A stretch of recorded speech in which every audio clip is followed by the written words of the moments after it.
Theory and Play of the Duende by Federico Garcia Lorca, translated by A.S. Klein.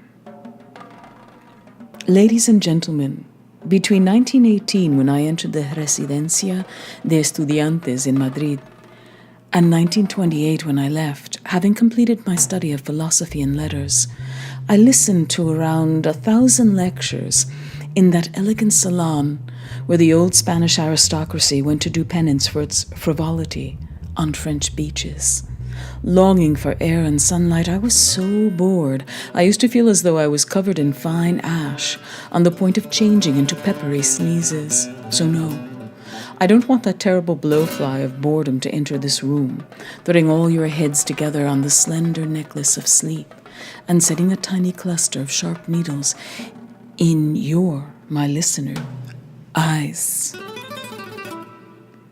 In a simple way, in the register that in my poetic voice holds neither the gleams of wood nor the angles of hemlock, nor those sheep that suddenly become knives of irony, I want to see if I can give you a simple lesson on the buried spirit of saddened Spain. Whoever travels the bull's hide that stretches between the Júcar, Guadalfeo, Sil, and Pisuerga rivers, not to mention the tributaries that meet those waves, the color of a lion's mane that stir the plata, frequently hears people say, "This has much duende."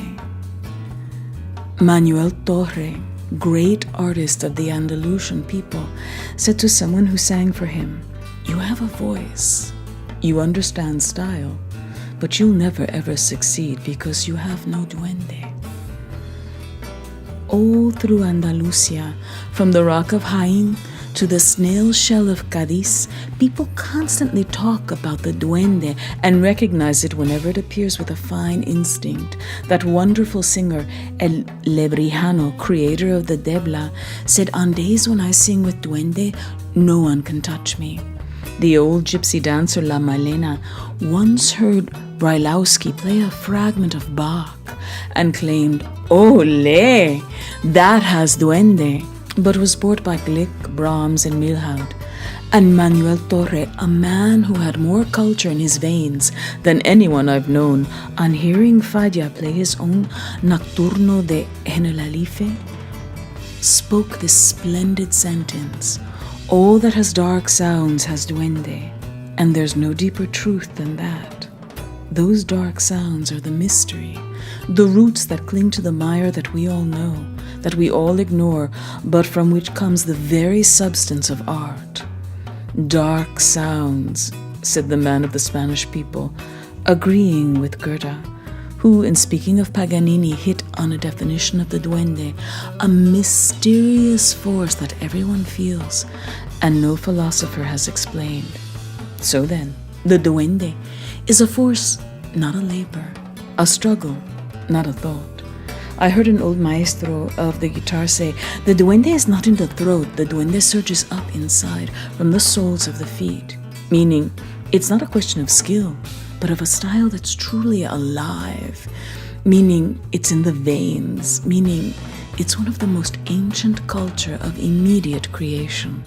The mysterious force that everyone feels and no philosopher has explained is, in sum, the spirit of the earth, the same duende that scorched Nietzsche's heart as he searched for its outer form on the Rialto Bridge and in Bizet's music without finding it, and without seeing that the duende he pursued had leapt from the Greek mysteries to the dances of Cadiz and headless Dionysiac scream of Silverio's Siguerilla.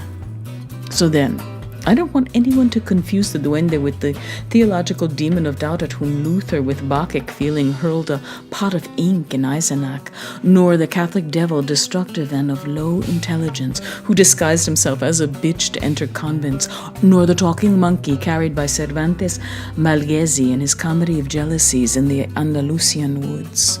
No. The duende, I mean, secret and shuddering, is descended from that blithe daemon, all marble and salt, of Socrates, whom it scratched at indignantly on the day when he drank the hemlock, and that other melancholy demon of Descartes, diminutive as a green almond, that, tired of lines and circles, fled along the canals to listen to the singing of drunken sailors. For every man, every artist called Nietzsche or Cézanne, every step that he climbs in the tower of his perfection is at the expense of the struggle that he undergoes with his duende, not with an angel, as is often said, nor with his muse. This is a precise and fundamental distinction at the root of their work. The angel guides and grants like San Rafael, defends and spares like San Michael, proclaims and forewarns like Saint Gabriel. The angel dazzles, but flies over a man's head high above, shedding its grace, and the man realizes his work or his charm or his dance effortlessly. The angel on the road to Damascus, and that which entered through the cracks in the little balcony at Assisi, or the one that followed in Heinrich Susso's footsteps, create order. And there is no way to oppose their light, since they beat their wings of steel in an atmosphere of predestination.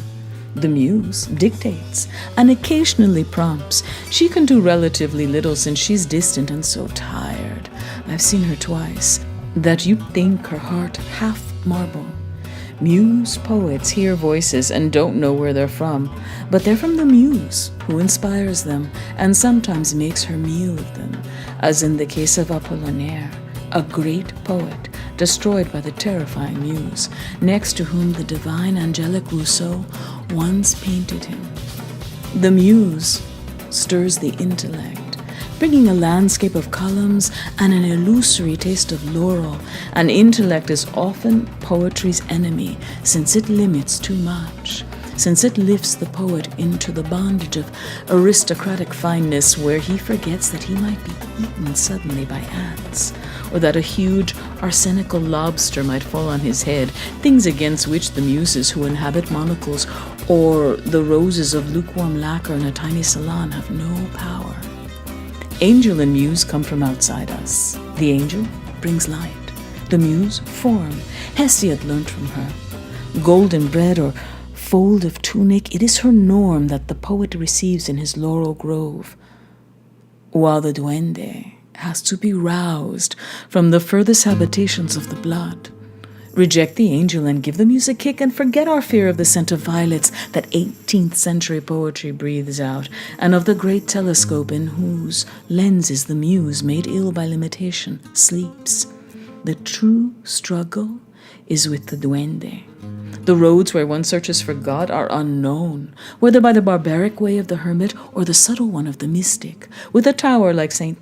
Teresa, or by the three spirits of St. John of the Cross. And though we may have to cry out in Isaiah's voice, "Truly you are hidden God," finally in the end, God sends his primal thorns of fire to those who seek him. Seeking the duende, there is neither map nor discipline. We only know it burns the blood like powdered glass, that it exhausts, rejects all the sweet geometry we understand, that it shatters styles and makes Goya master of the grays, silvers, and pinks of the finest English art, paint with his knees and fists in terrible bitumen blacks, or strips Mosencinto Verdaguer stark naked in the cold of the Pyrenees, or sends Jorge Manrique to wait for death in the wastes of Ocaña, or clothes Rimbaud's delicate body in a saltenbocas costume, or gives the Comte de l'Outremont the eyes of a dead fish at dawn on the boulevard. The great artists of southern Spain, gypsy or flamenco, singers, dancers, musicians, know that emotion is impossible without the arrival of the duende. They might deceive people thinking they can communicate the sense of duende without possessing it, as authors, painters, and literary fashion makers deceive us every day without possessing duende. But we only have to attend a little and not be full of indifference to discover the fraud and chase off that clumsy artifice. Once the Andalusian flamenco singer Pastora Pavón, La Niña de los Penes, somber Spanish genius, equal in power of fancy to Goya or Rafael Algallo, was singing in a little tavern in Cadiz. She played with her voice of shadows and her voice of beaten tin. With her mossy voice, she tangled it in her hair, or soaked it in manzanilla, or abandoned it to dark, distant briars. But there was nothing there. It was useless. The audience remained silent.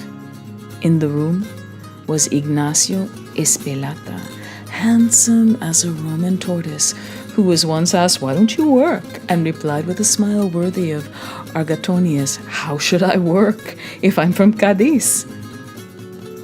In the room was Elvira, fiery aristocrat, whore from Seville, descended in line from Soledad Vargos, who, in 30, didn't wish to marry with a Rothschild because he wasn't her equal in blood. In the room were the Floridas, whom people think are butchers, but who in reality are millennial priests who still sacrifice bulls to Gairon. And in the corner was that formidable breeder of bulls, Don Pablo Murube, with the look of a Cretan mask. Pastora Pavon finished her song in silence. Only a little man, one of those dancing midgets who leap up suddenly from behind brandy bottles, sarcastically in a very soft voice said, "Viva Paris!" as if to say, here, ability is not important, nor technique, nor skill. What matters here is something other. Then La Niña de los Peines got up like a madwoman, trembling like a medieval mourner, and drank in one gulp a huge glass of fiery spirits and began to sing with a scorched throat, without voice, breath, color, but with duende. She managed to tear down the scaffolding of the song, but allowed through a furious burning duende, friend to those wings heavy with sand that make listeners tear at their clothes with the same rhythm as the Negroes of the Antilles, in their right, huddled before the statue of Santa Barbara. La Niña de los Peines had to tear apart her voice because she knew experts were listening, who demanded not form, but the marrow of form, pure music with a body lean enough to float on air. She had to rob herself of skill and safety, that is to say, she banish her muse and be helpless, so her duende might come and deign to struggle with her at close quarters. And how she sang! Her voice no longer at play, her voice a jet of blood, worthy of her pain and her sincerity, opened like a 10-fingered hand, as in the feet nailed there but storm-filled, of a Christ by Juan de Junio.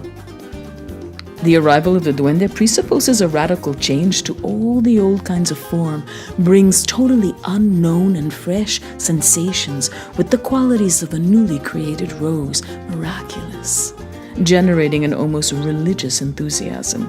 In all Arab music, dance, song, or elegy, the arrival of duende is greeted with vigorous cries of Allah, Allah, so close to Olé of the bullfight, and who knows whether they are not the same. And in all the songs of southern Spain, the disappearance of the duende is followed by sincere cries of Viva Dios, deep, human, tender cries of communication with God through the five senses, thanks to the duende that shakes the voice and body of the dancer, a real poetic escape from this world, as pure as that achieved by that rarest poet of the 17th century, Pedro Soto de Rojas, with his 7 gardens, or John Climacus with his trembling ladder of tears. Naturally, when this escape is perfected, everyone feels the effect. The initiate in seeing style defeat inadequate content, and the novice in sensing authentic emotion. Years ago, an 80-year-old woman came first in a dance contest in Jerez de la Frontera against lovely women and girls with liquid waists merely by raising her arms, throwing back her head, and stamping with her foot on the floor. But in that crowd of muses and angels with lovely forms and smiles, who could earn the prize but her moribund duende sweeping the earth with its wings made of rusty knives? All the arts are capable of duende, but where it naturally creates most space, as in music, dance, and spoken poetry, the living flesh is needed to interpret them, since they have forms that are born and die perpetually and raise their contours above the precise present. Often, the composer's duende fills the performers, and at other times, when a poet or composer is no such thing, the performer's duende interestingly creates a new wonder that has the appearance of, but is not, primitive form.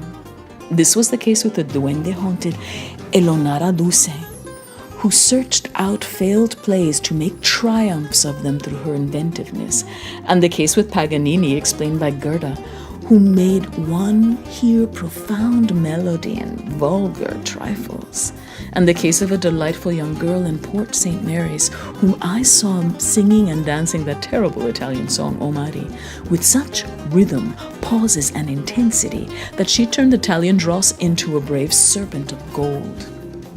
What happened was that each effectively found something new that no one had seen before, that could give life and knowledge to bodies devoid of expression. Every art in every country is capable of duende, angel, and muse, and just as Germany owns to the muse with a few exceptions, and Italy the perennial angel, Spain is at all times stirred by the duende, country of ancient music and dance, where the duende squeezes out those lemons of dawn, a country of death, a country open to death. In every other country, death is an ending. It appears and they close the curtains. Not in Spain. In Spain, they open them. Many Spaniards live indoors till the day they die and are carried into the sun. A dead man in Spain is more alive when dead than anywhere else on earth. His profile cuts like the edge of a barber's razor. Tales of death and the silent contemplation of it are familiar to Spaniards. From Quevedo's dream of skulls to Valdés's Leal's putrefying archbishop, and from Marbella in the 17th century, dying in childbirth in the middle of the road, who says, "The blood of my womb covers the stallion." The stallion's hooves throw off sparks of black pitch, to the youth of Salamanca recently killed by a bull who cried out, "Friends, I am dying. Friends, I am done for. I'm 3 scarves inside me, and this one makes 4." Stretches a rail of saltpeter flowers where a nation goes to contemplate death, with on the one side, that's more bitter, the verses of Jeremiah, and on the more lyrical side, with fragrant cypress, but a country where what is most important of all finds its ultimate metallic value in death. The hut, the wheel of a cart, the razor, and the prickly beards of shepherds. The barren moon, the flies, the damp cupboards, the rubble, the lace-covered saints, the wounding lines of eaves and balconies. In Spain grow tiny weeds of death, illusions and voices, perceptible to an alert spirit that fills the memory with the stale air of our own passing. It's no accident that all Spanish art is rooted in our soil, full of thistles and sharp stones. It's no isolated example that lamentation of plebeios, or the dances of that maestro Josef Maria de Valdivieso. It isn't chance that among all the ballads of Europe, this Spanish one stands out. If you're my pretty lover, why don't you gaze at me? The eyes I gazed at you with, I've given to the dark. If you're my pretty lover, why aren't you kissing me? The lips I kissed you with, I've given to earth below. If you're my pretty lover, why aren't you hugging me? The arms I hugged you with are covered with worms, you see. Nor is it strange that this song is heard at the dawn of our lyrical tradition. In the garden I shall die. In the rose tree they will kill me. Mother, I went to gather roses, looking for death within the garden. Mother, I went cutting roses, looking for death with the rose tree. In the garden I shall die. In the rose tree they'll kill me.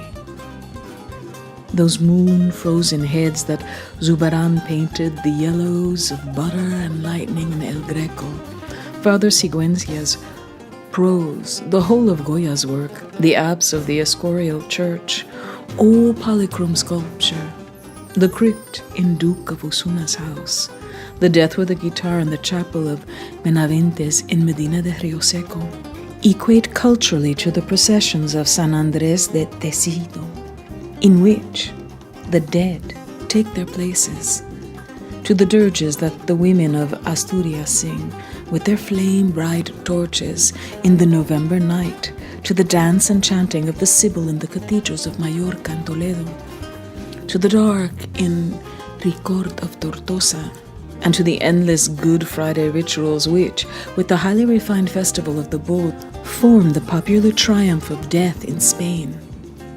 In all the world, only Mexico can grasp my country's hand. When the Muse sees death appear, she closes the door, or builds a plinth, or displays an urn and writes an epitaph with her wax in hand. But afterwards she returns to tending her laurel in a silence that shivers between the two breezes.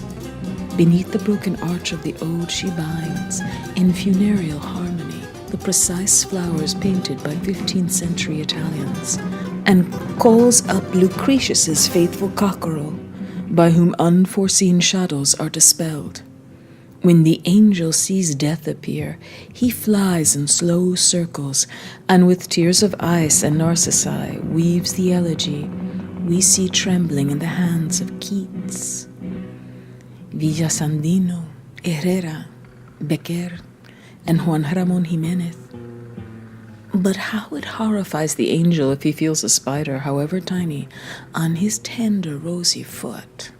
The duende, by contrast, won't appear if he can't see the possibility of death, if he doesn't know he can haunt death's house, if he's not certain to shake those branches we all carry that do not bring, can never bring, consolation.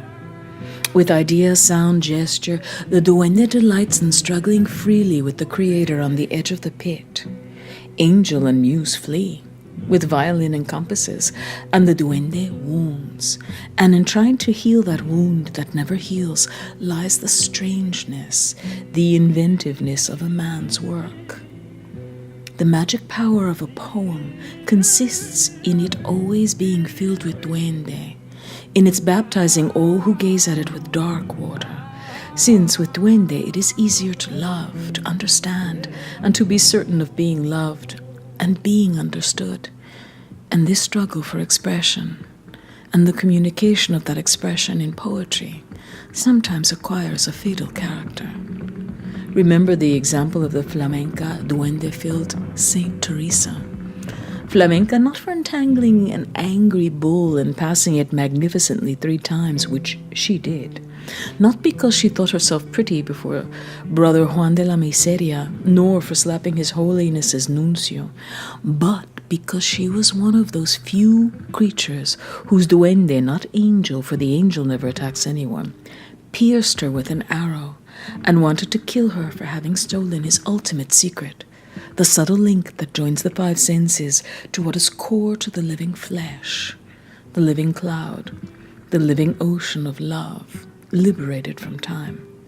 Most valiant vanquisher of the duende, and the counterexample to Philip of Austria, who sought anxiously in theology for muse and angel, and was imprisoned by a duende of icy ardor in the Escorial Palace, where geometry borders on dream, and where the duende wears the mask of the muse for the eternal punishment of that great king. We have said that the duende loves the edge, the wound, and draws close to places where forms fuse in a yearning beyond visible expression. In Spain, as among Oriental races where the dance is religious expression, the duende has a limitless hold over the bodies of the dancers of Cadiz, praised by Martial, the breasts of those who sing, praised by Juvenal, and over all the liturgies of the bullring, an authentic religious drama where, in the same manner as in the Mass, a god is sacrificed to and adored. It seems as if all the duende of the classical world is concentrated in this perfect festival, expounding the culture and the great sensibility of a nation that reveals the finest anger, bile, and tears of mankind. Neither in Spanish dance nor in the bullfight does anyone enjoy himself. The duende charges itself with creating suffering by means of a drama of living forms and clears the way for an escape from the reality that surrounds us. The duende works on the dancer's body like wind on sand. It changes a girl by magic power into a lunar paralytic, or covers the cheeks of a broken old man begging for alms in the wine shops with adolescent blushes, gives a woman hair the odor of a midnight seaport, and at every instant works the arms with gestures that are the mothers of the dances of all the ages. But it's impossible for it ever to repeat itself, and it's important to underscore this. The duende never repeats itself any more than the waves of the sea do in a storm. Its most impressive effects appear in the bullring, since it must struggle on the one hand with death, which can destroy it, and on the other hand with geometry, measure, the fundamental basis of the festival. The bull has its own orbit, the toreador his, and between orbit and orbit lies the point of danger, where the vertex of terrible play exists. You can own to the muse with the muleta and to the angel with the banderillas and pass for a good bullfighter.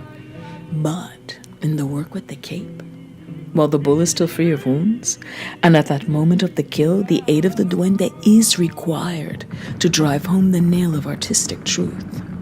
The bullfighter who terrifies the public with his bravery in the ring is not fighting bulls, but has lowered himself to a ridiculous level, to doing what anyone can do by playing with his life. But the toreador who is bitten by the duende gives a lesson in Pythagorean music and makes us forget that his is constantly throwing his heart at the horns. Largatijo with his Roman duende, Joselito with his Jewish duende, Belmonte with his Baroque duende, and Cagancho with his gypsy duende showed from the twilight of the bullring poets, painters, and composers the four great highways of Spanish tradition. Spain is unique, a country where death is a national spectacle, where death sounds great bugle blasts on the arrival of spring, and its art is always ruled by a shrewd duende, which creates its different and inventive quality. The duende who, for the first time in sculpture, stains with blood the cheeks of the saints of that master, Mateo de Compostela, is the same one who made St. John of the Cross groan, or burns naked nymphs in Lopez's religious sonnets. The duende that raises the towers of Sahagún, or bakes hot bricks in Calatayud or Teruel, is the same as he who tears apart El Greco's clouds and kicks at Quevedo's bailiffs and Goya's chimeras and drives them away. When he reigns, he brings duende-haunted Velázquez secretly from behind his monarchic grace. When he snows, he makes Herrera appear naked to snow that cold does not kill. When he burns, he pushes Berruguete into the flames that makes him invent new dimensions for sculpture. Góngóra's muse and Garcilaso's angel must loose their laurel wreaths when St. John of the Cross's duende passes by, when the wounded stag appears over the hill. Gonzalo de Berceo's muse and the archpriest of Hijita's angel must depart to give way to Jorge Manrique, wounded to death at the door of the castle of Belmonte. Gregorio Hernandez's muse and José de Mora's angel must bow to the passage of de Mena's duende weeping tears of blood, and Martine Montañez's duende with the head of an Assyrian bull, just as the melancholic muse of Catalonia and the deep angel of Galicia gaze in loving wonder at the duende of Castile, so far from their warm bread and gentle grazing cattle, with its norms of sweeping sky and dry sierra.